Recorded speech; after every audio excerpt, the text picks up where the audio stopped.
All right, and we are back in relation to the border situation. And we're looking at illegal immigrants who are apparently getting ready to hit the schools. And, what are you going to hold it against the kid? Some of these kids are going to be speaking Spanish. Some of them don't even know their native tongue. And I know this because I've seen adults. I lived in Florida. Full-grown adults from Guatemala or Honduras who did not know Spanish, knew no language. It's hard to believe. But let's face it, there's some people in the United States who can't read and write. And, they talk bad too. Like they can't talk right. However, the actual impact may be difficult to account for because the courts have told us we can't ask what their citizenship status is. If they're living in Texas, they can attend a Texas public school. See, now that kind of gets under my skin because you're always at work. Let me see your driver's license. Let me see your driver's license. Driver's license, registration, insurance. So how's an illegal alien going to come in the country with no identification, no social security card, no birth record, no driver's license, no registration, no insurance, and, everything's fine for them? I've seen, personally witnessed, situations when I lived in Florida where a normal person would have been arrested, but because they were an illegal immigrant and the police officer couldn't even properly communicate with them, they just point and say, go on down the road. And they walk on down the road to start begging money from somebody else. Anyway, this is because of a 1982 U.S. Supreme Court ruling, Plyer versus Doe, which struck down a 75 Texas statute which withheld state funds for the education of children who were not legally admitted into the United States and authorized local school districts to deny enrollment to children. So anyway, there you go. The illegals are going to flood the schools starting in fall. And here we've got some sort of discussion board, and we have a report. The United Nations trucks are spotted moving through Tennessee, Alabama, Georgia, and other states. I'm not sure that this is in relation to the border issue, but we do see them. We get pictures from time to time, people who are spotting UN vehicles, so it's not a huge surprise. And one reason for this, people need to understand, is that some of the UN vehicles are manufactured in Texas. So it says 95% of the people crossing the U.S.-Mexican border in a survey, we are coming because we have been promised amnesty. We've been promised amnesty. And that's not huge news there. I don't see them getting kicked out. So there's no reason to believe that they haven't been promised amnesty by this corrupt administration. Obama to seek border aid, Pelosi visits Texas. So Pelosi's going down there just to make sure all their ducks are in a row. Because these are votes. These are votes for the Democratic Party. These aren't people to them. They're votes. And all they got to do is get across to them in Spanish. You vote for the D, you keep getting welfare. You vote for the D, you keep getting food stamps. And that's it. They know how to find that D on the card. And remember, you're not allowed to check for identification at the polls.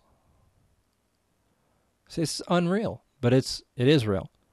President Barack Obama will seek more than $2 billion in response to the flood of illegals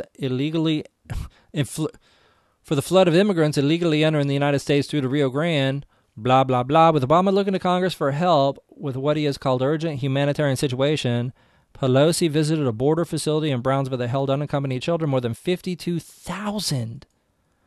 52,000 unaccompanied children. You know how many families that is? Let's say 2 children per family. That's 25,000 families. Now imagine the children get in, then they bring their parents. That's 2. And they bring their aunt. 3. And they bring their grandfather. 4. Plus the children. 5, 6. 25,000 times 6. You're over 1 million. Eventually, they'll get it up to 1% of the population.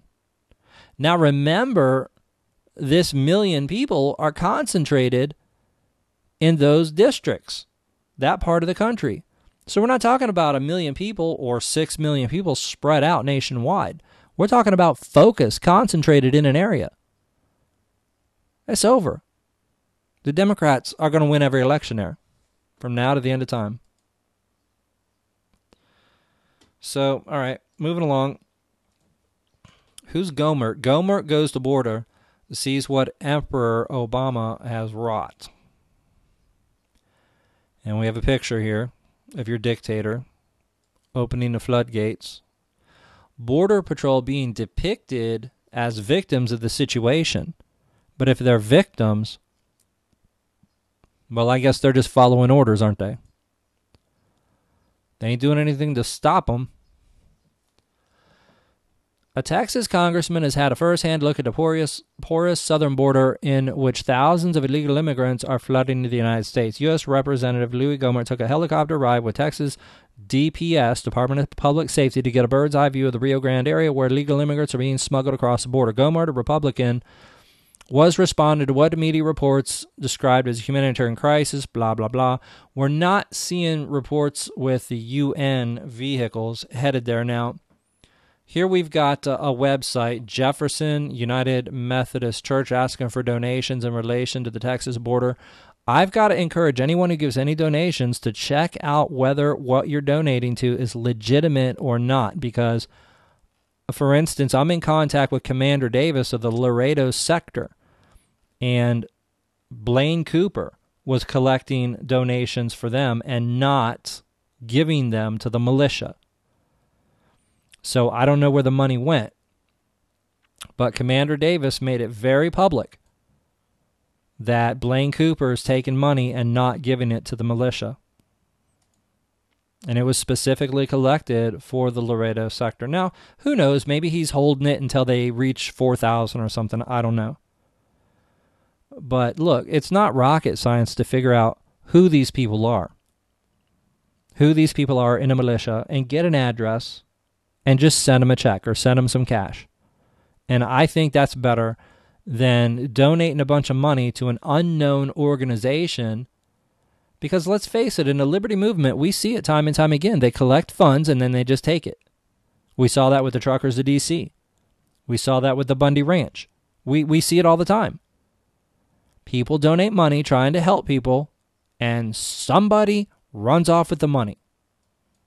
And the operation goes to shit. We see it all the time. So now let's search specifically. United Nations, Texas border. Well, is that the border aid Obama is seeking? I don't see anything about the United Nations in here. I'm a speed reader. It's not there. So, news for United Nations, Texas border. It could be that that is disinformation, because I've seen it going around Facebook. I'm scanning Google and it is not here. There's no information indicating the United Nations going to the border. So do not pass that information around. Do not share that information. The United Nations, there's no indication, is going to the Texas border. Remember, join the new Facebook group, Stop Illegal Checkpoints. Look on the network. It's posted. Join the group. Add your friends. July 4th is coming up.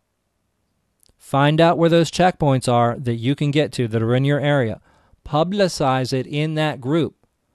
Find other people that are in your area, and you can just put your city in there, put your state in there, and find groups that are in your city or in your, maybe they're just trading baseball cards, or maybe it's a barter group, and say, hey, who wants to go put up signs and alert people to this checkpoint? Who wants to film the police officers? Who wants to bust out a bullhorn? It's long past time we started getting aggressive. They do cancel these checkpoints when the opposition is fierce enough. Remember that. We've succeeded in the past.